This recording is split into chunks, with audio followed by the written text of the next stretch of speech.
অনেক দেবতা সেখানে বসে আছে। সবাই এসে দক্ষ রাজাকে কি করেছেন? প্রণাম করেছেন। একমাত্র দেবাদিদেব আইরে কারে প্রণাম না করে যায়? দক্ষ রাজারে। দক্ষ রাজারে প্রণাম না করাতে দক্ষ রাজার হৃদয়ে একটু ব্যথা পেয়েছেন। যখন ব্যথা পেল মনে মনে রাগিতে লাগিল। সে দেবসভা ছাড়িয়া দেখো না দক্ষ রাজা বিদায় নিয়ে ঘরের মধ্যে গিয়ে প্রসূতির সাথে আলাপ করে। প্রসূতিকে আমার মা, অর্থাৎ দক্ষ রাজার অর্ধাঙ্গিনীর নাম প্রসূতি। প্রসূতিকে বলে আমি একটা যজ্ঞ করব। কি যজ্ঞ? বলে যজ্ঞটার নাম হবে দক্ষ যজ্ঞ। দক্ষ যজ্ঞের প্রয়োজন কি? বলে এই যজ্ঞের মূল কারণ দেবাদিদেব মহাদেবকে অপমান করা। দেবী শোনো, অপমান কি? আমি পৃথিবীর সকল দেবতাকে নিমন্ত্রণ করব, কেবলমাত্র দেবাদিদেব মহাদেবকে নিমন্ত্রণ করব না। তখন প্রসূতি বলে তাতে দেবাদিদেব মহাদেবের অপমান কোথায়? এই প্রসূতি, রমণী মানুষ আসলে কিচ্ছু জানো না, তোমাদের মাথায় কিচ্ছু নেই। বাবা আপনাদের না, আপনারা কিন্তু মনে কষ্ট পাবেন না। আমার মেশোকে বাবা ডেকেছেন কোনোদিন? রাম রাম ডাকেন নাই? অনেক ডেকেছেন, আজকে আমাদের সামনে বলবেন না। আমার মা যদি আমার বাবাকে বাবা না ডাকতো, আমি বাবা ডাক শিখলাম কি করে? প্রথমে মা আমার বাবাকে প্রথমে মা বাবা ডেকেছে। আমার মাসিও ডেকে তো আজ ভুলে গিয়ে মিশানো করবেন কইলে কব যায় ডাকি ডাকি ডাকি। মেশো কক্সবাজার চাকরি করে। আর ভাই দিবে বড় প্রথম ইয়ার এখন কথা তো বলতে পারে, একটু হাসে, এখনো কথা পরিষ্কার বলতে পারে। বৃহস্পতিবার আর মেশো বাড়িতে আর মাসি আর বাইরে কলত লই গাড়া দিয়ে মেশো দিয়াই বুঝে জানে তো দেখাতে মেশো গাড়ি তো নেননি। এখানে মাসি শুরু করে যেত বাবা নুনু ও বাবা বাবা বাবা ওই ওই ওই বাবা ডাকেছে কোনে মাই ও ফুয়া আমার বাবা ইবে কাছে কথা কইতে করে না না ফুয়া আমার বাবা। আর আজ এই তেরা কথা না ওটা কি কত ডাকছো বাবা নিজের কানু নিলাম। এই জন্য আর মেশো তদ্রুপ আর মেশো আমরা বহুত মারাকি। এই জন্য আমাদের 7 এসমিন যশোদপদ গানে বলছেন জন্ম আমার ধন্য হলো মাগো, কেন এমন করলে আকুল হয়ে আমার তুমি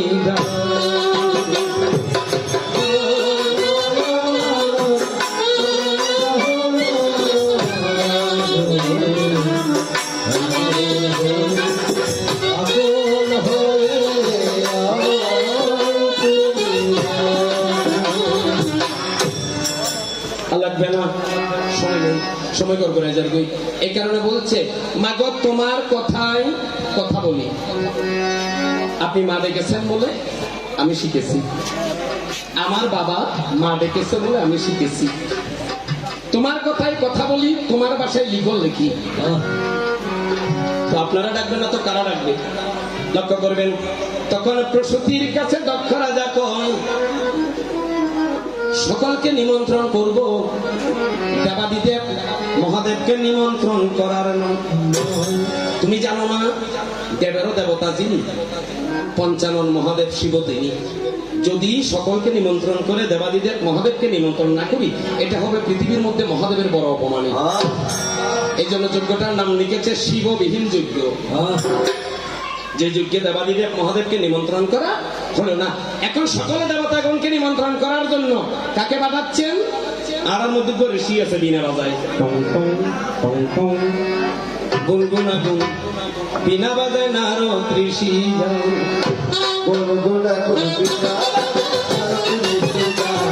ওরে বিনা সুরে জগতে ভরে ফুলের মতো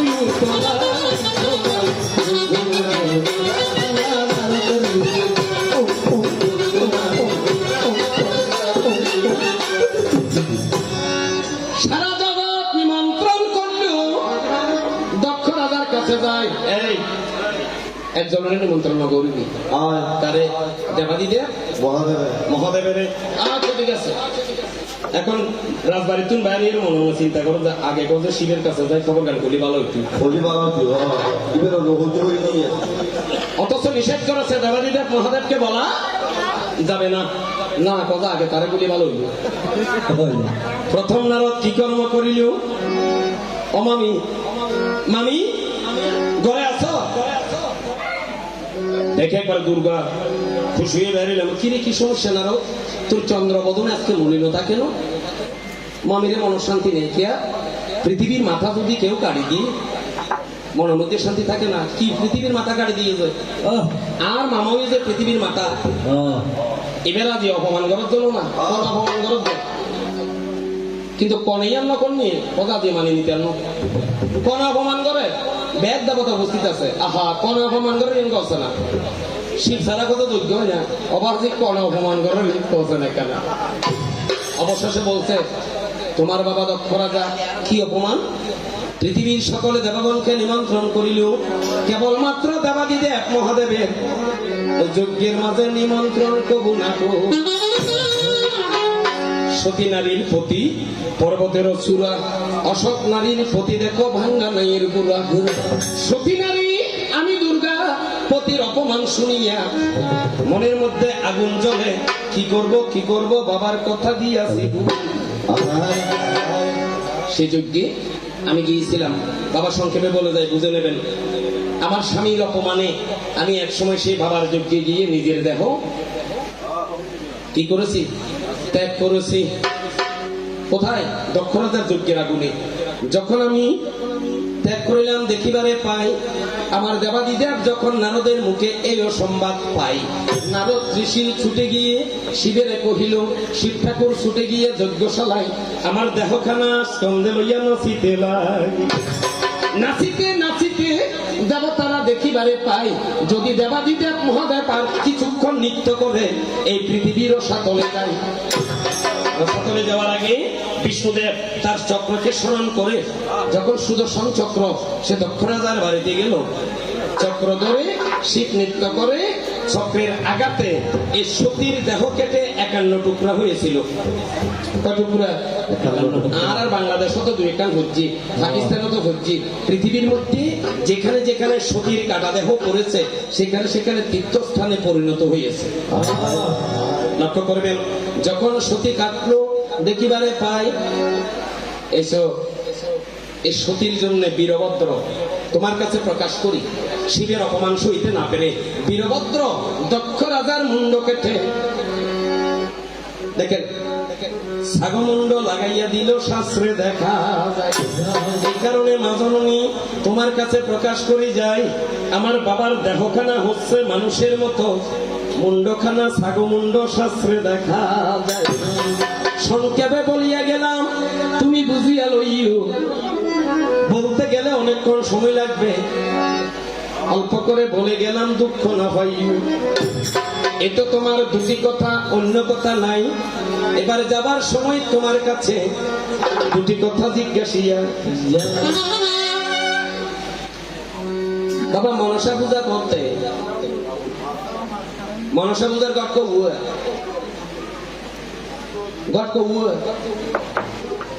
দুয়া না, মনসা পূজার গট তিনটে কেন এক জায়গার দেখছে এক জোড়া, আবার কোন কোন ভক্ত আছে যে উগ্র দিয়ে পূজা করে। এই দুয়া মুখ দুইয়ান ওই জায়গা উগ্র দিয়ে করছে, হিবের ভিতর দেখে যে মুখ ফাঁসকান। এবার কি গড়? পঞ্চমুখী গড়। লক্ষ্য করবেন। এখন দেবী রে তোমার কাছে আমি তোমার পূজার মাঝে একটি কথা জিজ্ঞাসিয়া যাই। দেখি যে পঞ্চমুখী গড় জীবাদি পূজা করে, সাইকের মুখ বাঁধা, একটা মুখ খোলা, তো ডাইরেক্ট গড় একটা মুখ দিয়ে বানাইলে বানানো হইতো। সাইকের মুখের নমুনা দিয়ে রে এটা বন্ধ করে দেওয়ার কারণ কি?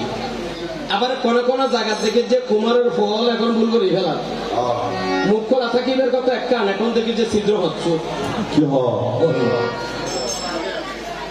এখন কি করে দেখেন পুরোহিত ব্রাহ্মণ যারা আছে ওনারা পূজা করতে গেলে পুষ্প দিয়ে চারটা মুখে কি করো ফুল দিয়ে বন্ধ করে দিচ্ছি। এখন মা জননী তোমার কাছে জিজ্ঞাসিয়া যায় তোমার পূজার মধ্যে এত রং তামসে কে এত তালি মিলি কে আর পূজা চাইছে ইয়ে তুমি তোমার মা পূজা তোমার ঘরের ভিতরে কচুর বোবা বাসক পাতা বাঁশ পাতা এই বাইটিন পাতা এত পাতা দম করে না বাজে উগা পল্লব দিলে কত নইবে কি পল্লব আসল যে পল্লব এই পল্লব দিয়ে যে তোমার ঘরের ভিতর নাই নাই এখনো দেবী আজকে যারা আছে তোমার মতো আসরে বসিয়া তারা কিন্তু জানতে চায় তোমার ঘটের মধ্যে তো তালিমালি কিসের লাগিয়ে এগুলো কেন দিয়েছো সেখানে তুমি নিষেধ করতে পারলে না আর দুইটা গোত্র যথেষ্ট আবার পঞ্চমুখী গরুর কারণ কি এতই আমার প্রথমে কথা তোমার ঘরে রং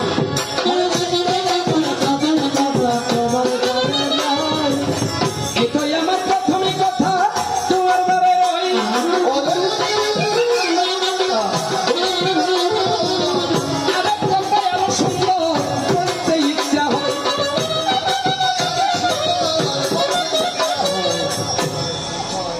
গেল আরেক কথা শোনো মনের মতো করে ভক্তগণকে বুঝাবে যাতে করে ভক্তগণের মনে আনন্দ লাগে গ্রন্থ সম্মত ভাবে কারণ তুমি আমার মেয়ে তোমার কোনো লেখাপড়া কম না করাই বহুত লেখাপড়া করাই মানুষ মরিলে যেমন লাশের মালিক দারোগা মানুষ মরে গেলে এবার মালিক যমরাজ একদিন আমি পৃথিবীর মাঝে দেখি রে ভাই তোমার কারণে তোমার দোষে পৃথিবীর মধ্যে 2.5 দিন কোন মানুষ মরে নাই আবার বুঝো মানুষ বাঁচা মারা যমরাজার হিসাব অথচ পৃথিবীর মধ্যে এক সময় আমি দেখি 2.5 দিন তোমার কারণে কোন মানুষ মরে না কি হয়েছিল তোমার সাথে জানতে ইচ্ছা হয় ভক্তগণকে মনের মতো বুঝাইয়া যাবে ওগো আমার মামনসা কথা মিথ্যা আর লাগবে না যাতে করে মানুষ শুনে সিকিরে সিকিরে যান কয় কি বুঝে আনন্দ পাই তোমারই তার মনসা মানুষে যান ডাকি ডেকে কয় যে তোমারে তোমারই পরশে জীবন আমার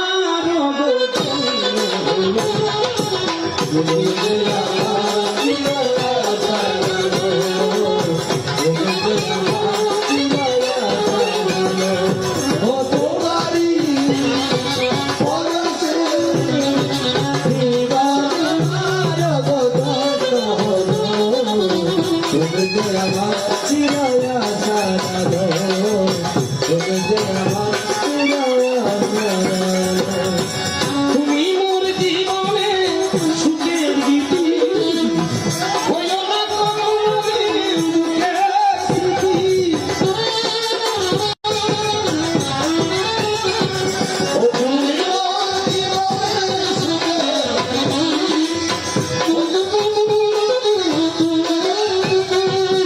তোমারই মমতা আমার ছোট আশা তুমি যে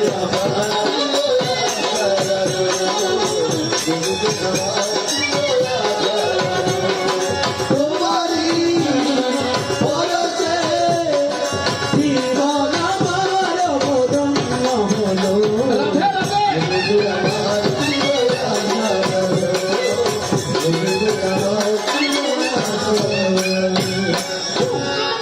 আসর শেষ শুধু একটু একটা লাইন রাস্তারি করি তোমার তোমার আসর তোমাকে দিয়ে যাব। কারণ বাবা ফয়ার ফরিয়া যদি না ফরে লাসারি মনসা নাকি মারজে তারে আসারি আসারি ফয়ার ফরলি লাসারি করতে হবে, নইলে কি ঘটনা এন ঘটিবি। আমার চট্টেশ্বরী এই তো মারে চট্টগ্রামে তোমার ঠিকানা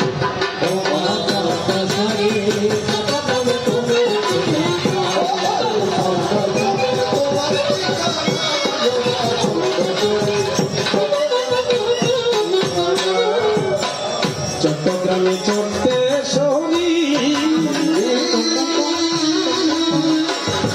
ও মাথা খায় আছে ডাকে শুনি কলকাতাতে জয় কালী মা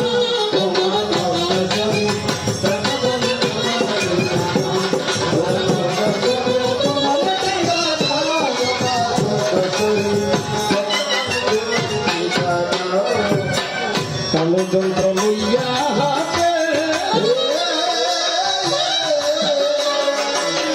সবার মঙ্গল গেতে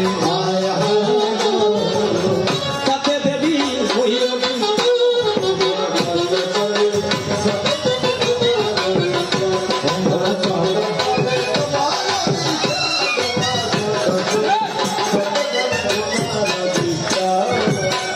পবন জানো গিয়া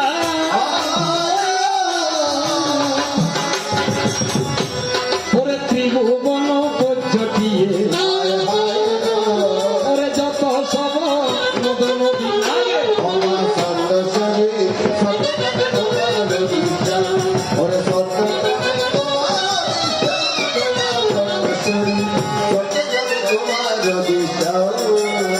কালিদহ সাগরেতে ওরে চলে সবে সত্তরেতে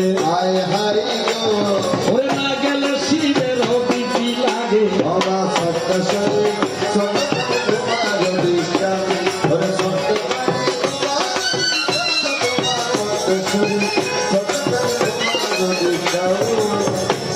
ফটাইল মরে ওরে তোমা সবে লইবারে কালী দহে চলো সত্তরেতে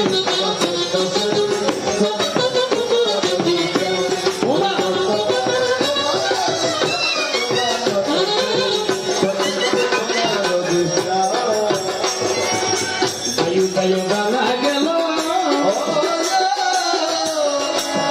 নদ নদী পেয়ে চলে হায় হায় ওরে পদ আসে বংশী দাস বলে চট্টগ্রামে তোমার চট্টগ্রামে তোমার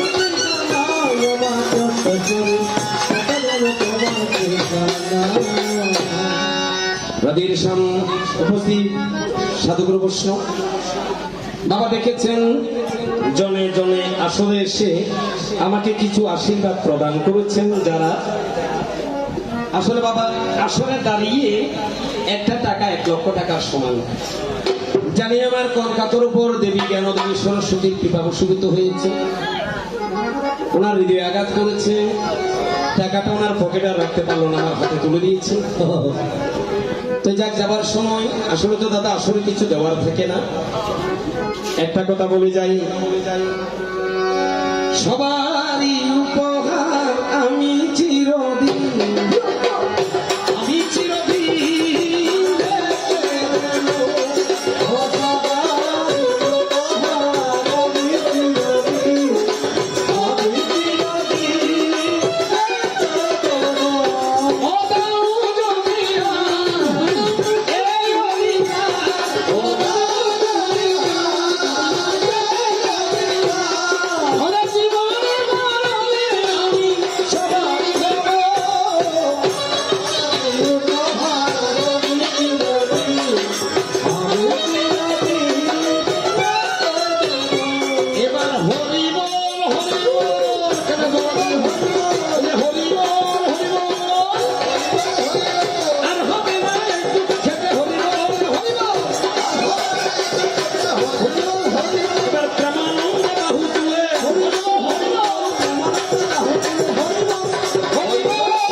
শীত আছে নাকি না না কিছু হরিবল কতিপক তলন আব্দুল হল ভাই বোঝা পাওয়া না বলি হাত বাইরগরণ মানে স্মরণ নয়, হাত বাইরগরণ মানে ভগবানের কাছে আত্মসমর্পণ করা। আপনার দিকে দিবার কথা আছে, অত আত্মসমর্পণ করলে বিপদে আর অন্যকে ফিরে দিবি। বলো বলো